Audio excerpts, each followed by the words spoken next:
Hello అండి, good afternoon. నేను ఎక్కడికి వచ్చానని చూస్తున్నారా? నా వెనకాల చూడండి, నేను ఎక్కడున్నానో మీకు తెలిసిపోతుంది. ప్యారడైస్ రెస్టారెంట్కి వచ్చానండి. లింగంపల్లిలో జ్యోతి థియేటర్ పక్కన ఉన్న ప్యారడైస్ రెస్టారెంట్కి వచ్చాము. 63 years ఆఫ్ టేస్టీ ఫుడ్.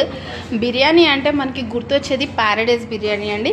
మన సెలబ్రిటీస్ కూడా టేస్ట్ చేశారు. ఇక్కడ చూడండి, ఈ గోడకైతే అందరూ సెలబ్రిటీస్ ఫొటోస్ అయితే స్టిక్ చేశారు వీళ్ళు ఇక్కడ.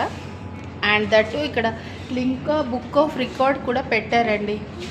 ఈ స్పెషలైజేషన్ ఉంది అని అర్థం మనం చేసుకోవాలి. ఇప్పుడైతే ప్రస్తుతం ఇక్కడ ఆఫర్స్ కూడా రన్ అవుతున్నాయని చెప్తున్నారు. బై 1 get 1 ఆఫర్ అయితే రన్ చేస్తున్నారు. ఇక్కడ స్టాఫ్ కూడా బాగున్నారు. ఫుడ్ అయితే అసలు చెప్పనవసరం లేదు. ఇంకా ప్యారడైస్ గురించి నేను చెప్పడం ఏంటండి, మీకు తెలీదా చెప్పండి. ఫుడ్ అయితే సూపర్ డెలీషియస్గా ఉంది. ఒక్కసారి నాతో పాటు మీరు కూడా రెస్టారెంట్ని చూసేయండి, ఓకేనా? క్రిస్మస్ సందర్భంగా ఇక్కడ ట్రీ కూడా పెట్టేశారు వీళ్ళు. చూడండి, ప్యారడైస్ స్టార్ట్ అయినప్పుడు ఎలా ఉందో ఇప్పుడు ఎలా డెవలప్ అయిందో. ఓకే అండి, మరి బాయ్.